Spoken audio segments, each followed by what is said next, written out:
তবে একটা ব্যাপারে আমি ভরসা পাচ্ছি, জানো তো, ওরা আমার সব সত্যিটা জেনে আমাকে পছন্দ করেছে। বাকি সবাই তো আমার এই সত্যিটা জানার পরেই আপত্তি করে। সতীশরা অন্তত আমাকে আর আমার পরিবারকে সেই সম্মানটুকু দিয়েছে। বাকি তোমরা এই বিয়েটা নিয়ে খুশি, আমি আর কি বলবো বলো তো? আমার সত্যি আর কিছু বলার নেই। এখন তুমি এইসব কথা বলছো শ্রী, কিন্তু কাল তো আমি অন্য কিছু শুনছিলাম। অদ্ভুত তো, তুমি ওর আর বন্ধুদের কথাবার্তার মধ্যে ঢুকছোই বা কেন? দেখো অনেক দেরি হয়ে গেছে, হ্যাঁ যাও রেডি হয়ে নাও। একদম ঠিক বলেছিস দাদা ভাই। দি ভাই চল তো চল তো, চল চল চল। আরে বাবা, তোর তো এমনিতেই রেডি হতে অনেকটা সময় লাগবে, তারপর আমাদেরও একটা রেডি হওয়ার ব্যাপার আছে, তাই না? চল চল চল, তাড়াতাড়ি চল। আর এমনিতেই এতক্ষণ অনেক লোকজন ওখানে চলে এসছে। বাবা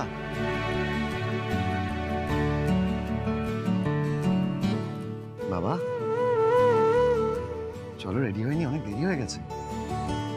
আর জিনিয়া শোনো, গিফটগুলো সব দেখে তুলে নিও, কিছু যেন মিস না যায়, ঠিক আছে? বাবা চলো। আর বলছি কি, মিষ্টি আর দইয়ের ওদের সঙ্গে কথা হয়ে গেছে, ওরা সমস্ত। রনি মনে এতক্ষণে একটা কিছু ব্যবস্থা করে ফেলেছে। না না না, আমাকে যেতে হবে, ওখানে গিয়ে সবটা দেখতে হবে। তোমার বিয়ে তো আমরা ভেঙেই ছাড়বো শ্রী। তাড়াতাড়ি আয়, তোকে আমি একটা ঠিকানা পাঠাচ্ছি। খুব বড় কেস হয়ে গেছে, তাড়াতাড়ি আয় প্লিজ।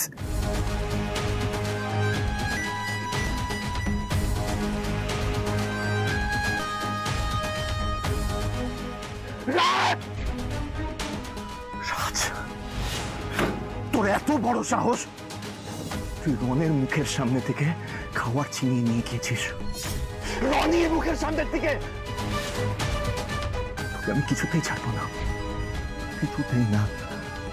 কারণ শ্রী শুধুমাত্র আমার, আমি শ্রীকে ভালোবাসি। I love Shri.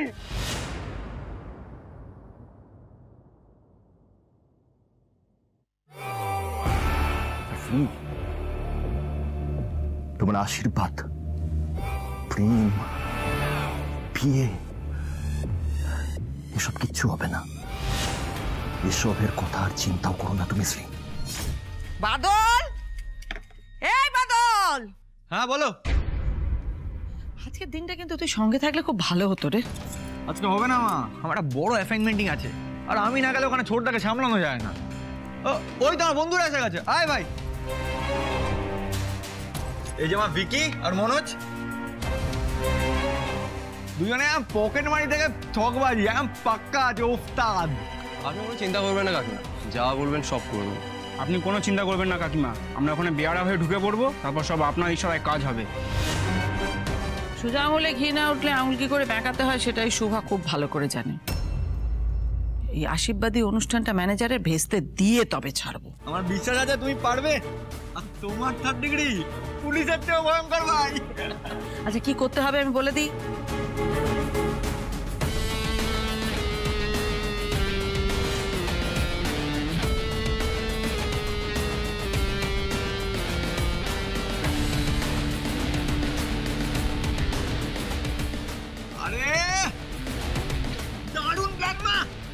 প্ল্যান এ কাজ না করলে প্ল্যান বি কাজ না করলে প্ল্যান সি। আরে ভাই একটা না একটা তো ক্লিক করেই যাবে নাকি? কি পাবি তো? হ্যাঁ হ্যাঁ হ্যাঁ, এ তো আমার বাঁ হাতের খেল কাকিমা। শোন, এই কাজের জন্যে তোদের আমি এখন এই টাকা ধর, এই টাকা দিলাম, হ্যাঁ বাকি টাকা কাজ হয়ে যাবার পর। আচ্ছা শোন, যদি মনে হয় খাবারে জোলাপ মিশিয়ে ওই যে কি যেন ছেলেটার নাম সতীশে খাইয়ে দিবি, একদম হসপিটালে পাঠিয়ে দিবি, মানে যা ইচ্ছে তাই করবি। আসল কথাটা হলো যে এই ম্যানেজার ম্যাডামের আশীর্বাদ অনুষ্ঠানটা কিছুতেই হতে দেওয়া যাবে না। দাদা, মেয়েটাকে দেখলাম চোখের জলে বিদায় নিল, সব ঠিকঠাক হয়েছে তো? আর বলছি যে নিচে আমাকে একটা ছেলে ধরেছিল, এখানে এসেছিল নাকি? তুমি নিশ্চয়ই ওর ঠিকানা করে দিয়েছিল, তুমি তো ওস্তাদ লোক। রেডি হয়ে গেল, সব মিস করে ফেললাম। আচ্ছা দাদা, চুপ চুপ। বলছি যে ফেসে যাব না তো? ফাঁসবি না, আর কিচ্ছু মিস হয়নি। রনি থাকতে কিচ্ছু মিস হতে দেবে না রনি। তোকে একটা কাজ করতে হবে, তোকে অনেক কাজ করতে হবে, অনেক কাজ করা এখনো বাকি আছে। আসবো?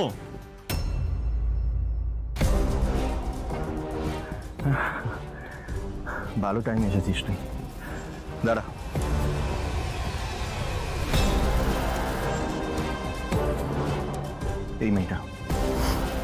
এই মেয়েটার কথাই বলছিলাম তোকে। ক্লিনিং সার্ভিসেসে কাজ করে, কিন্তু ক্লিনিং সার্ভিসেসের নাম করে ক্লায়েন্টের বাড়িতে যায়, তারপর তাকে সিডিউস করে আর খুব মোটা টাকা চার্জ করে। তারপর যা হয় আর কি, ব্ল্যাকমেল, দিনের পর দিন ব্ল্যাকমেল। আর এই যে আমার বন্ধু বেচারা এই মেয়েটার জালে ফেসে গিয়েছে। বুঝলাম। বাড়িতে কোল্ড ড্রিঙ্ক আছে? এখন ডিউটিতে আছি তো, তাই অন্য কিছু নিতে পারবো না। তা কেসটা সত্যি না বানাতে হবে?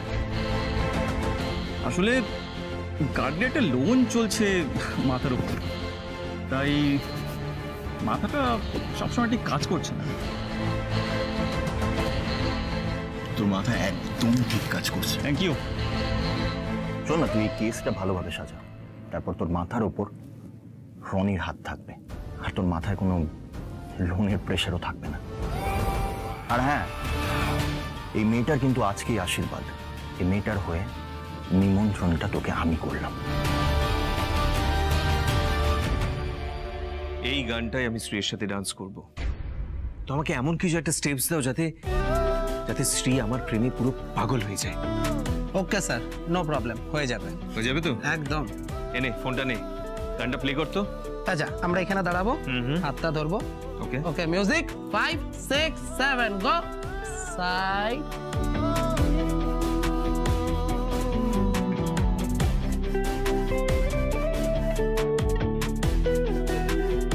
ইয়েস। বাহ। 5 6 7 মিউজিক।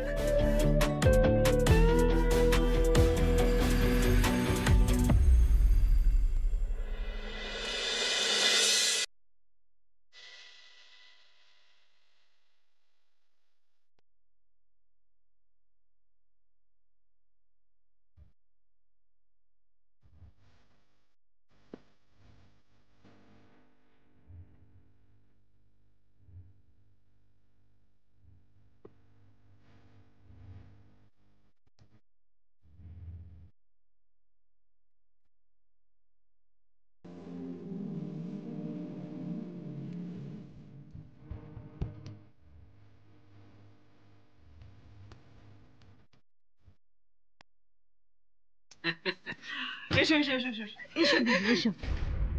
আরে আমরা সমানে ভাবছি, জানো কখন তোমরা আসবে, কখন তোমরা। বাবু, আরে সতীশকে কত ছোটবেলা থেকে দেখেছি বলো তো, না এসে পারি? আচ্ছা জেঠিমা, তোমরা এসছো, জেঠু কোথায়? আর বলিস না, দাদাকে এত করে বললাম চলো আমাদের সাথে চলো, বললো তোরা যা, আমি কেনাকাটা সেরে আসছি। হ্যাঁ রে সতীশ, মেয়ে কি করে রে? মেয়ে তেমন কিছু করে না গো, ওই একটা শোরুমে সেলস গার্লের চাকরি করে। বিয়ের পরে সেটাও ছাড়িয়ে দেবো। সে কি? হ্যাঁ দিদি, আসলে কি বলতো, আমরা তো এই দেখেই আর কি বিয়েটা ঠিক করেছি, বুঝলে। তার কারণ দেখো, যে মেয়ে বাড়ি এসে বাড়ির কাজকর্ম করবে, ঘর তো সামলাবে, আমরা এরম মেয়েই চাই গো। বাই দ্য ওয়ে, একটা নতুন ফ্ল্যাট কিনেছি, ভাবছি বিয়ের পরে ওকেই সেটা সাজানোর দায়িত্ব দেব। আর মেয়েটার পরিবারও খুব নিম্ন মধ্যবিত্ত, আমাদের স্ট্যাটাসের সাথে ঠিক যায় না। মেয়ের স্ট্যাটাসটা দেখে নিলি না অরুণা? সেম ক্লাস হলে খুব ঝামেলা হবে গো দিদি। গরিব ঘরের মেয়ে হলে কি বলতো, মুখে মুখে কথা বলবে না, যা শেখাবো তাই বলবে। অরুণা, আজকাল কিন্তু এইভাবে কেউ ভাবে না। আরে প্র্যাকটিক্যালি ভাবো জেঠিমা, এই দেখো, আমি যখন চাকরির সূত্রে কয়েক মাসের জন্য বিদেশে যাব, তখন কি ওকে নিয়ে যাব নাকি? ও তো এখানেই থাকবে, ও এখানে আমার মা বাবার খেয়াল রাখবে, সংসার দেখবে, এটাই তো আসল কথা। আমি চাই ও সম্পূর্ণরূপে আমার উপর নির্ভরশীল হোক।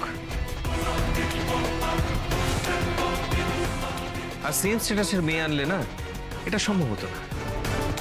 বাই দ্য ওয়ে, আমার বউ কিন্তু খুব সুন্দরী, ছবিতে নিশ্চয়ই দেখেছো তোমরা।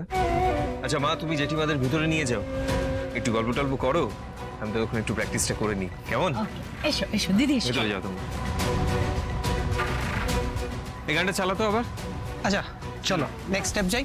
ওকে, নেক্সট স্টেপ কি আছে? রেডি?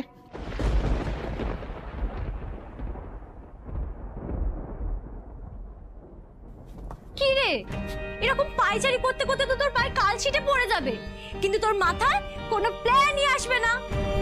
তোর এই পার্টিতে আমারও যেতে ইচ্ছা করছে না, কত কি ভেবেছিলাম। আর দূর, আমারও যেতে ইচ্ছে করছে না, মানে কত মানে, কিন্তু জানিস তো আমার মন বলছে কিছু একটা ভালো তো হবেই, কিন্তু এই কিছু একটা ভালো হবে ভেবে তো আর হাত গুটিয়ে বসে থাকতে পারি না। কি করি বলতো? এমন কিছু করতে হবে যাতে পার্টিটা বানচাল হয়ে যাক। পার্টি বানচাল? হ্যাঁ। তাহলে তো তোকে কারোর মাথা একেবারে খেপিয়ে দিতে হবে। মাথা খেপিয়ে দিতে হবে মানে এটা আবার? শ্রী মিথ্যে বলে না, মিথ্যে শোনে না, আর শ্রী মিথ্যের সঙ্গে আপোষও করে না। এটা completely arrange marriage, love marriage নয়। আমার মা বাবা এই বিয়েটা অ্যারেঞ্জ করেছেন। ওনাদের মনে হয়েছে এই বিয়েটা করলে আমি ভালো থাকবো, আমি সুখী হব, তাই ওনাদের সিদ্ধান্তের ওপর ভরসা করে আমি হ্যাঁ বলেছি। আতিথেয়তা আমার নয়, উল্টে আমাকেই মেয়ের বাড়ির তরফ থেকে করা উচিত। ওদের অনেক সৌভাগ্য যে ওরা আমার মতো একজন জামাই পাচ্ছে। মাথায় আইডিয়া চলে এসছে, ওকে দেব ট্রিট আর হাত খরচে 500 টাকা এক্সট্রা। 500 টাকা বাঁচা। রেডি হও, রেডি হও। চল চল যা। ভোলা, বুঝে গেছি তুমি কি চাইছো। আজ এই এনগেজমেন্ট পার্টিতে গিয়ে সবার সামনে ম্যাডামকে জিজ্ঞেস করবো যে উনি আমাকে ভালোবাসেন না সতীশকে। আমি জানি ম্যাডাম আপনি সতীশকে ভালোবাসেন না, আপনি আমাকেই ভালোবাসেন।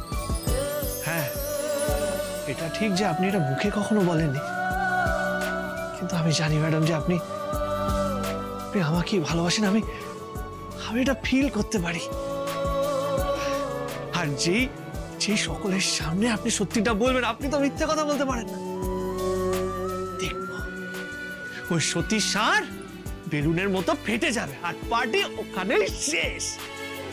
কি বলা, তুমি এটাই চাও তো?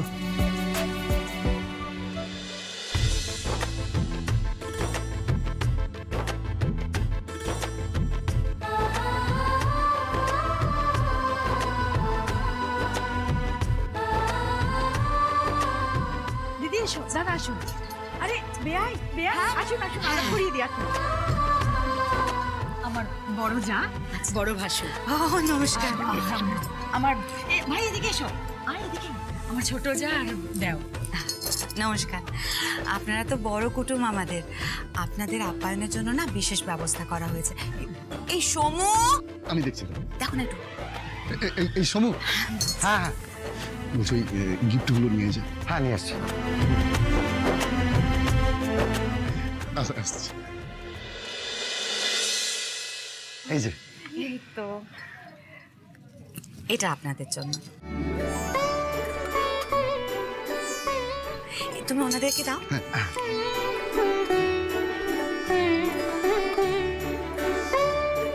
সোনার কয়েন, দারুণ ব্যাপার তো। সত্যি আপনাদের আপ্যায়ন মনে রাখার মতো। পুরো আয়োজনই খুব ভালো হয়েছে দাদা। এই পুরো আয়োজনটা কিন্তু আমার ছেলে একা হাতে করেছে। হ্যাঁ, আমি কিন্তু বেআই বেআনের থেকে কোনো রকম সাহায্য পাইনি। না না, আসলে কি হয়েছে, আমাদের লোকবল তো একটু কম, মানে কোন দিকটা ম্যানেজ করবো। আর সেই জন্যই আমরা ভাবলাম যে আমাদের স্পেশাল গেস্ট যারা, তাদের জন্য একটু স্পেশাল ট্রিটমেন্টের ব্যবস্থা করা হোক। আচ্ছা বেয়ান, বলছি আপনারা কথা বলুন, আমরা বরং একটু ভেতর থেকে। হ্যাঁ, একদম একদম একদম একদম, প্লিজ।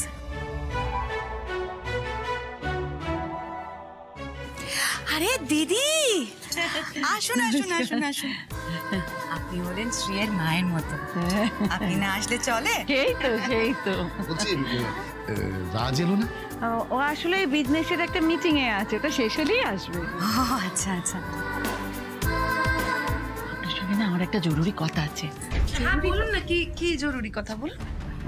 না সবার সামনে নয়, ওনার সঙ্গে আমি আলাদা করে কথা বলতে চাইছি। বাবা কি এমন কথা বলবেন যেটা আপনি সবার সামনে বলতে পারবেন না? বৌমা, উনি আমাদের গেস্ট না, এভাবে কেউ কথা বলে? দিদি আপনি বসুন, আমি ওদিকটা থেকে এক্ষুনি ঘুরে আসছি। হ্যাঁ তাড়াতাড়ি আসবেন কিন্তু। আমি যাবো আর আসবো, আপনি আপনি বসুন। হ্যাঁ কিছু খান, দেখো দেখো কিছু খান।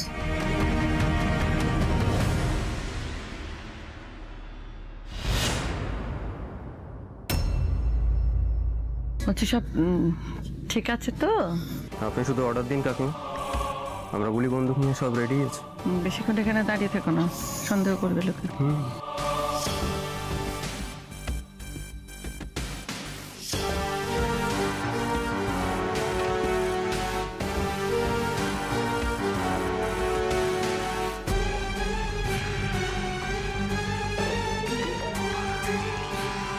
হিসেবটা মিলছে না, বুঝলে মম? আমার শাশুড়ির সাথে রাজের মায়ের কি এমন জরুরি কথা যেটা উনি সবার সামনে বলতে পারবে না? নজর রাখতে হবে, বুঝলি? চারিদিকে খবর নিতে হবে। ঠিক বলেছ, নজর রাখতে হবে। দাঁড়াও না, আমার ভাই রনিকে একবার আসতে দাও, তারপরে এই যে দেখবি এত আয়োজন, সব একবারে মাঠে মারা যাবে। শুনুন তো,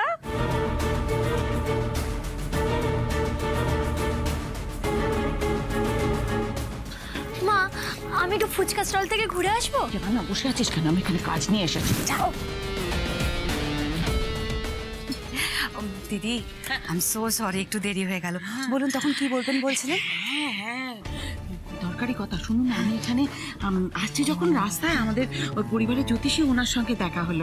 আমি বললাম যে শ্রীর আশীর্বাদী অনুষ্ঠানে আসছি, তো তিনি সব শুনে বললেন যে আশীর্বাদের জন্য আজকের দিনটা নাকি শুভ নয়, ভয়ঙ্কর অমঙ্গল ঘটতে পারে। না সে কি?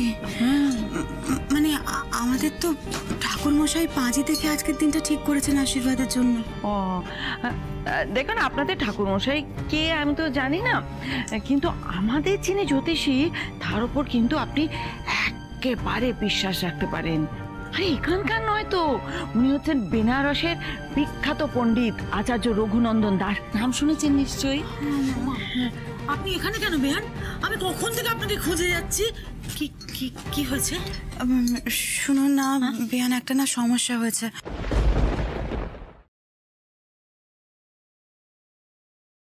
শ্রী, শ্রী, তোরা দাঁড়িয়ে পড়লি কেন এভাবে? চল, রেডি হতে হবে, আয়। শুনুন না শ্রী, আমার বেশিক্ষণ লাগবে না, আমাকে একটু সময় দিন। দেখুন রাজ, আপনি তো জানেন আজকে আমি ঠিক কোন পরিস্থিতির মধ্যে ছিলাম। আমি সত্যি জানি না আজকে আপনি যদি আমাকে উদ্ধার না করতেন আমার কি অবস্থা হতো। এই সব কিছুর জন্য অনেকটা দেরি হয়ে গেছে, আর আমি চাই না আমার এই দেরি হওয়াটা নিয়ে সতীশের বাড়ির লোকেরা ক্ষুণ্ণ হোক। শ্রী, শ্রী উনি কি বলতে চাইছেন একবার শুনেই নে না।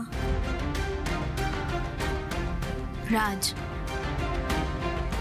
আমি তো আমার সমস্ত সত্যিটা আপনাকে স্পষ্ট ভাষায় জানিয়ে দিয়েছি। এরপরে তো আপনার আর নতুন করে কিছু বলার থাকতে পারে না। শ্রী আমি জানি আপনি এই বিয়েতে খুশি না।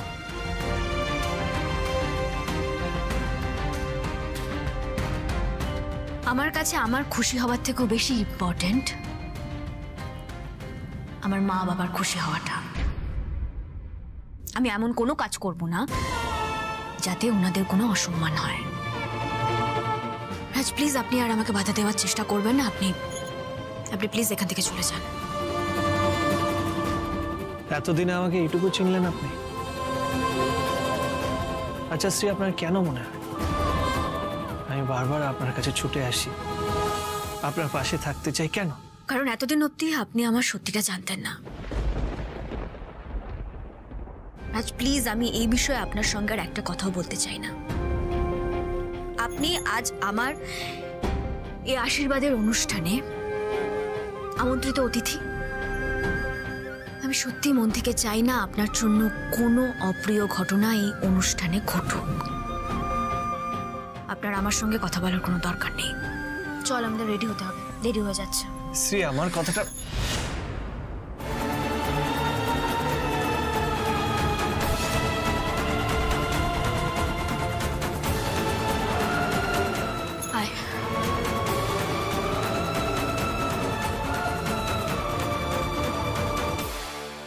মানে উনি বলছিলেন আজকে দিনটা নাকি আশীর্বাদের জন্য একেবারে অশুভ। শুধু অশুভ নয়, গ্রহ দশা খুব খারাপ, তার সরাসরি প্রভাব পড়বে। আপনাদের সন্তানের ক্ষতি অমঙ্গল এভাবে আপনারা করবেন না প্লিজ। বাপরে বাপ, আজকে রাস্তায় যা জ্যাম, কি বলবো।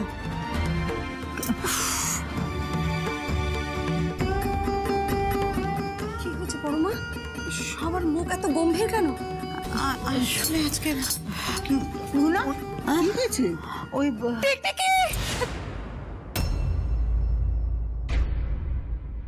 পুজোর থালাটা মরা টিকটিকি।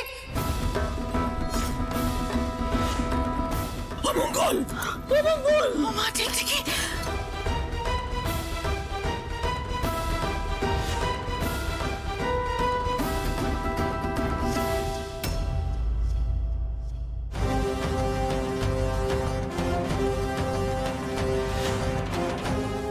দেখি, শুরু দেখে দেখে, টিকটিকি, মরা টিকটিকি। আমি বলেছিলাম না, পণ্ডিত আচার্য রঘুনন্দন দাসের কথা মিথ্যে হতে পারে না।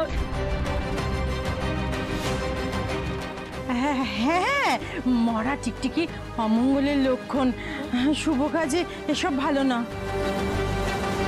দিদি, কি কি কি হবে এখন? মানে আমার না আজকে সকালবেলার ডান চোখের পাতাটা নাচছিল, তারপরে মেয়ের একটা বড় বিপদ হতে হতে বেঁচেছে, তার মধ্যে এসব আমি যে কি করবো আমার মাথা কাজই করছে না। তুমি শান্ত, কিছু চিন্তা করো না। ঠাকুর মশাই তো পুজো দিয়েছেন, সব বিপদ কেটে যাবে। বিপদ এত সহজে কাটবে না। মানে আপনাদের সন্তানের ভবিষ্যৎ এভাবে আপনারা নষ্ট করে দেবেন না। হে ভগবান, আমার তো মাথাটাই কাজ করছে না, আমি কি করব এখন? কি আর করবেন, আজ এনগেজমেন্টটা ক্যান্সেল করে দিন।